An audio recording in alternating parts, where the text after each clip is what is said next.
Hello hi welcome नमस्ते, मेरा नाम ऋतिक और आज हम फिर से बात करने वाले हैं एक और इंटरेस्टिंग कंसेप्ट के ऊपर। तो ये वीडियो सेमेस्टर 1 के उन बच्चों के लिए मोस्ट इंपोर्टेंट होने वाली है जिनके पास सब्जेक्ट है basic mathematics for economic analysis. तो चलिए शुरू करते हैं आज की वीडियो को, जहां हम बात करेंगे प्रीवियस ईयर के एक और इंपॉर्टेंट क्वेश्चन के बारे में।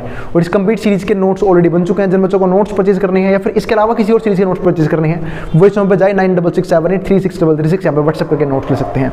अब हम आते हैं आज के कंसेप्ट के ऊपर, तो चलो देखते हैं। तो आप लोगों को याद होगा प्रीवियस वीडियो में मैंने क्वेश्चन करवाया था, वहां पे मैंने आपको 2 क्रॉस 2 में एक इन्वर्स निकालना सिखाया था और उसके हिसाब से एक इंपॉर्टेंट क्वेश्चन करवाया था। लेकिन आज जो हमारा क्वेश्चन है उसमें हमें सिर्फ इसका इन्वर्स निकालना है। मतलब हमारे पास एक मैट्रिक्स गिवन है, पर दिक्कत क्या है कि ये 2 क्रॉस 2 की मैट्रिक्स नहीं है, ये मैट्रिक्स है 3 क्रॉस 3 की। हमें इसका इन्वर्स निकालना है। अब बात है आपको कैसे 3 क्रॉस 3 की मैट्रिक्स है। अरे देखो रो कितनी है इसके अंदर, एक R1 एक R2 एक R3, तो 3 रो है। कॉलम कितनी है, C1 C2 C3, 3 कॉलम है। तो 3 क्रॉस 3 की क्या बनेगी हमारे पास, ये मैट्रिक्स बनेगी। तो हमें 3 क्रॉस 3 की मैट्रिक्स का हमें इन्वर्स निकालना है। तो इसका इन्वर्स निकालना है ना, थोड़ा सा टिपिकल होता है। अब 2 मेथड होते हैं इन्वर्स निकालने के, एक तो डिटरमिनेंट वाला मेथड होता है, दूसरा हमारा क्या होता है यहाँ पे रो एंड एलिमेंट्री ऑपरेशन। लेकिन हम रो एंड एलिमेंट्री ऑपरेशन की बात नहीं कर रहे हैं, ना ही वो हमारे सिलेबस का पार्ट है। हम सिर्फ और सिर्फ बात किसी करेंगे डिटरमिनेंट वाले मेथड की, उससे इन्वर्स निकालना सीखेंगे। तो फिर से वही सारे स्टेप्स, पहले हम माइनर निकाल लेंगे जो हमने पिछली वीडियो में निकाला था। पिछली वीडियो उम्मीद आप सबने देख रखी है, जहाँ पे मैंने 2 क्रॉस 2 का इन्वर्स निकालना सिखाया था, तो वो वीडियो जरूर देख लेना, ठीक है। तो पहले माइनर निकाल लेंगे, फिर कोफैक्टर निकाल लेंगे, फिर एडजॉइंट निकाल लेंगे और फिर हम अपने फाइनल स्टेप इन्वर्स की तरफ बढ़ेंगे। अब यहाँ पे देखो माइनर निकालना है हमें। तो अगर 2 क्रॉस 2 में देखा था हमने, वहाँ पे 4 एलिमेंट थे। अब यहाँ पे 9 एलिमेंट है, तो 9 के माइनर आएंगे। यानी कि मैं कह सकता हूँ यहाँ पे हम क्या निकालेंगे, M11 M12 M13, फिर निकालेंगे M21 M22 M23 M31 M32 और M33। तो ये हमारे पास क्या आएंगे, minor. M11 M12 M13 M21 M22 M23 M31 M32 M33, तो ये हमारे पास क्या है, माइनर्स हैं। अब जब मैं माइनर निकालूंगा तो देखो M11 का मतलब क्या है, उस एलिमेंट का माइनर जो फर्स्ट रो और फर्स्ट कॉलम में, यानी कि इसका माइनर निकालना है। तो फर्स्ट रो है, फर्स्ट कॉलम छोड़ी, 3 में से गए 0, तो कितना बच गया, 3 बच गया। ये हमारे पास आ गया M11। जब मैं M12 निकालूंगा यानी कि इसका माइनर, तो ये जिस रो में है वो रो भूल जाओ, इस कॉलम में कॉलम भूल जाओ। ध्यान रखना, जैसे इसका माइनर निकाला था, रो कॉलम छोड़ी, तो जब बच गया ना उसमें लगाना है सिंपल डिटरमिनेंट वाला रूल। मतलब इसकी इससे गुना, माइनस में इसकी इससे गुना, जो हम 2 क्रॉस 2 में डिटरमिनेंट निकालने के लिए यूज करते थे।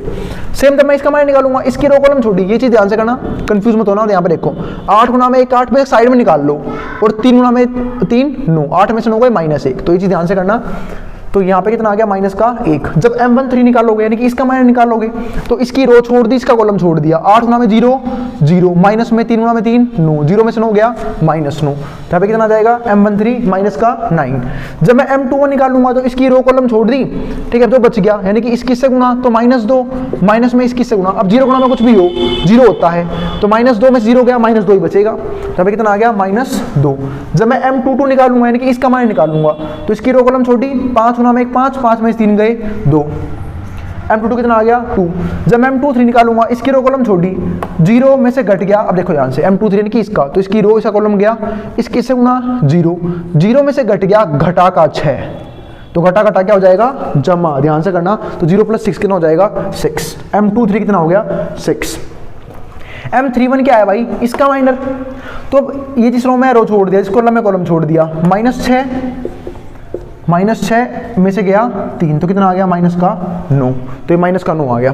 तो M31 कितना आ गया, -9, M31 -9 आ गया। जब मैं M32 निकालूंगा तो ये रहा, इसकी रो कॉलम छोड़ी, 15 में से गया 8, तो 15 में तक घट गए 8, कितना बच गया, 7, तो यहाँ पे कितना आ गया हमारा, 7। M32 कितना आ गया, 7।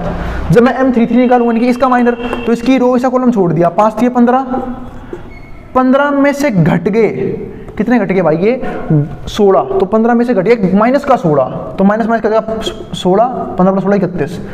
देखो 15 में से घट गया, घटा का 16, तो घटा घटा क्या हो जाएगा, जमा, तो कितना हो जाएगा, 15 + 16, तो 31 हो गया ये। तो ये आ गया हमारे पास कितना, 31। तो ये था हमारे पास यहाँ पे प्रॉपर माइनर। तो अब एक चीज़ ध्यान समझना, यहाँ पे पॉइंट क्या है कि माइनर को आप लोगों को पूरा ध्यान से निकालना है। मतलब हम आगे बढ़ने से पहले कुछ चीज डिस्कस कर लेते हैं, क्योंकि देखो माइनर जो है, माइनर से कोफैक्टर निकलता है, कोफैक्टर से एडजॉइंट निकलता है, एडजॉइंट से इन्वर्स निकलता है। तो अगर आपका माइनर गलत हो गया तो आपका सवाल गलत होना निश्चित है। तो इसलिए माइनर को पूरी शिद्दत से पूरे ध्यान से निकालना, भले ही टाइम लग जाए, क्योंकि अगर माइनर गलत हो गया तो आगे सॉल्व करने का फायदा ही नहीं है, क्योंकि बाकी सब भी गलत होते चले जाएंगे। इसलिए माइनर को ध्यान से निकालना। अब मैं निकालूंगा कोफैक्टर। तो हमने निकाल लिया सारे के सारे माइनर, ठीक है। एक बार इसको उतार लो, तो मैं बोर्ड के पीछे आ रहा हूँ, मैं चेक कर लेता हूँ कि मेरे से भी कोई मिस्टेक तो नहीं होगी माइनर निकालते वक्त, फिर हम इसके आगे बात करेंगे। अब करते हैं अगला सवाल। तो माइनस तो आ चुका है हमारे पास, अब मतलब माइनस में सारे सही हैं। अब मैं कोफैक्टर निकालता हूँ। जब मैं कोफैक्टर निकाल लूँगा इसके, तो कोफैक्टर चेक करते हैं। तो कोफैक्टर में क्या हो जाएगा, a11, और जिन्होंने प्रीवियस वीडियो देखी उन्हें पता होगा कोफैक्टर निकालते कैसे हैं। कोफैक्टर बहुत ही ईजी है, मतलब बाएं हाथ का खेल है। एक बार माइनर निकल गया ना, सारी माइनर जो है ना इस क्वेश्चन में वो माइनर को लेके है, बाकी तो कोफैक्टर तो आप आराम से निकाल दोगे। तो ये मैंने लिख लिया सारे के सारे कोफैक्टर, हर एक एलिमेंट का कोफैक्टर भी अलग अलग होता है। तो जब कोफैक्टर निकालेंगे तो बस करना है, आपको इनका सम करना है। जैसे यहाँ पे देखो 1 + 1 2, तो अगर 1 + 1 जैसे कि यहाँ पे इवन आ गया तो यूं का माइनर क्या बन जाएगा, कोफैक्टर बन जाएगा। तो इवन है तो 3 क्या बन जाएगा, कोफैक्टर। पर अगर ओड आ गया, जैसे यहाँ पे देखो ओड आ गया 1 + 2 3, ओड आ गया तो सिंबल चेंज कर दो, -1 से +1। फिर से इवन आया, यूं का यूं कोफैक्टर लगा दो, 2 + 1 3, इवन ओड आ गया, ठीक है, तो सिंबल चेंज कर दो। तो यहाँ पे कर देंगे हम सिंबल चेंज, -2 का +2। 2 और 2 इवन है, मतलब 2 और 2 4 होते हैं, तो इवन है तो यहाँ कहीं लगा दो। 2 और 3 5 हो गए, सिंबल चेंज, 6 से -6। 3 और 1 4, सिंबल चेंज, सॉरी यूं का यूं लिख दो। 3 और 2 5, अब सिंबल चेंज। 3 और 3 6, यूं का यूं आ जाएगा 31। ये आ गया हमारे पास, ये कोफैक्टर आ गए। अब मैं क्या निकालूंगा, माइनर हो चुका है, कोफैक्टर हो चुका है, अब मैं निकालता हूँ एडजॉइंट ऑफ ए। तो जब हम निकालेंगे एडजॉइंट ऑफ ए, तो इसकी बात जब मैं करूँगा तो इसको डाल दो इसको एक मैट्रिक्स में। तो 3 1 माइनस का 9 2 2 -6 और -9 -7 31। इसका हम क्या कर देंगे, ट्रांसपोज, ठीक है। तो जैसे कोफैक्टर आता है उसको हम एक मैट्रिक्स में अरेंज करते हैं, और जैसे मैं कर दूंगा उसका ट्रांसपोज, तो क्या आ जाएगा, एडजॉइंट ऑफ ए। तो ट्रांसपोज करो, ट्रांसपोज करना बाएं हाथ का खेल है, बस रोज कॉलम में चेंज करना है। तो पहली रो का पहला कॉलम बना लो, दूसरी रो का दूसरा कॉलम, तीसरी रो का दूसरा कॉलम। तो फर्स्ट रो का फर्स्ट कॉलम 3 1 -9, सेकंड रो का सेकंड कॉलम 2 2 -6, थर्ड रो का थर्ड कॉलम -9 -7 और 31। तो ये हमारे पास क्या हो चुका है, फाइनली एडजॉइंट ऑफ ए। तो एडजॉइंट ऑफ ए आ चुका है। अब देखो, अगर एडजॉइंट ऑफ ए के बाद मुझे क्या निकालना है यहाँ पे, इनवर्स। तो इनवर्स का जो फॉर्मूला होता है वो होता है बहुत आसान सा, adjoint of A divide by A का डिटरमिनेंट। इस तरीके से हमारा इनवर्स निकलता है, adjoint of A divide by A का डिटरमिनेंट। ये चीज़ ध्यान रखना, इससे हमारा इनवर्स आता है। तो अब मुझे क्या चाहिए, सिर्फ मात्र ए का डिटरमिनेंट और चाहिए। तो ए का डिटरमिनेंट निकालना है। अब मैं आपको 3 × 3 में डिटरमिनेंट निकालना सिखा रहा हूँ। क्या सिखा रहा हूँ, डिटरमिनेंट कैसे निकालते हैं। और मैंने आपको बताया था कि बात में डिटरमिनेंट क्या होता है। डिटरमिनेंट का मतलब होता है जब हम किसी भी स्क्वायर मैट्रिक्स को एक सिंगल वैल्यू प्रोवाइड करते हैं। किसको बोल रहा हूँ मैं, स्क्वायर मैट्रिक्स को। मतलब ये स्क्वायर मैट्रिक्स क्या होती है, जहाँ पे रोज और कॉलम बराबर हो। जैसे हमने 2 × 2 की बात करी, 3 × 3 की बात करी, तो यहाँ पे जितने रोज होते हैं ना उतनी कॉलम होते हैं ऐसे मैट्रिक्स में। 4 × 4 5 × 5, इन सब की वैल्यू के लिए हम डिटरमिनेंट निकाल सकते हैं। और डिटरमिनेंट जो है वो एक सिंगल वैल्यू होती है जो हम इनको प्रोवाइड करते हैं। तो अगर मुझे इसका डिटरमिनेंट निकालना है, किसका, इस ए मैट्रिक्स का, तो कैसे निकालोगे, इसे आप किसी भी रो या किसी भी कॉलम से एक्सपेंड कर दो। क्या कर दोगे, किसी भी रो या किसी भी कॉलम से एक्सपेंड कर दो। मतलब एक्सपेंड करते कैसे हैं वो समझा रहा हूं अब, ठीक है। तो मैं इसे कर रहा हूं R3 से एक्सपेंड। तो एक्सपेंडिंग अलोंग R3, मैं इसे R3 से एक्सपेंड कर रहा हूं। तो R3 हमारे पास ये रही। मतलब R3 से क्यों की, R1 भी तो थी, R2 भी थी, थोड़ी देर बताऊंगा, थोड़ी देर रुक जाओ बस, फिर पता लग जाएगा आपको R3 से क्यों करी मैंने एक्सपेंड यहाँ पे, ठीक है। तो R3 से कर रहा हूँ मैं इसे 3, इसका रो कॉलम छोड़ा। अब देखो तो एक्सपेंड कैसे करते हैं समझा रहा हूँ। अभी 3 आ चुका है ना, इसकी रो कॉलम छोड़ी, इसकी इससे गुना, फिर से वही रूल, -6 माइनस में इसकी इससे गुना, 3 × 1 3, ये आ गया। बीच में लूंगा 0, अभी सिंबल मत देखना 0। अब एक बार बताओ, अंदर में कुछ भी रखूंगा कोई फर्क पड़ेगा। मैंने यहाँ पे 0 रख लिया, अगर मैं 0 की रो कॉलम छोड़ के सोल्व कर, जैसे सोल्व कर देता हूँ, रो कॉलम छोड़ी इसकी, 5 3 15, 15 में से 8 गए 7, 15 - 8 ही आएगा। क्या उसका फर्क पड़ेगा, बिल्कुल फर्क नहीं पड़ेगा। क्यों, क्योंकि बाहर 0 बैठा है, अंदर कुछ भी आ जाए 0 ही हो जाएगा। इसलिए मैंने इससे एक्सपेंड किया था, क्योंकि इसमें मेरे को एक 0 नजर आई थी। या तो मैं इससे एक्सपेंड करता या मैं इससे एक्सपेंड करता। और सारे समझदार लोग जो इस दुनिया के डिटरमिनेंट को एक्सपेंड करना जानते हैं, वो या तो इसे एक्सपेंड करते इससे एक्सपेंड करते, क्योंकि यहाँ पे एक 0 मौजूद है। इसका मतलब मैं समझाना ये चाह रहा हूँ कि मेरे भाई, जिस रो या जिस कॉलम में मैक्सिमम 0 हो ना, उससे एक्सपेंड किया करो, इजी पड़ता है। क्योंकि अंदर का सोल्व करने की जरूरत ही नहीं पड़ेगी, क्योंकि बाहर 0 आ जाएगा। सपोज करो अगर ये भी 0 होता, कितना आसान होता ना, सिर्फ ये वाला सोल्व करो, डिटरमिनेंट आ गया, बाकी सोल्व करने की जरूरत ही नहीं है। तो पर फिलहाल तो यहाँ 0 नहीं है, ये हमारी बदकिस्मती। सोल्व करते हैं हम इसे। तो 1 तो इसकी रो ऐसा कॉलम छोड़ दिया, इसकी से गुणा, 5 दिए 15, 15 में से घट गया, घटा का 16, तो घटा घटा जमा 15 16। अब बीच में स्पेस क्यों छोड़ा है बता रहा हूँ, यहाँ पे सिंबल आएंगे प्लस माइनस प्लस, ये चीज़ ध्यान रखना। बात है हर किसी में सिंबल ही रहता है, नहीं जरूरी नहीं है।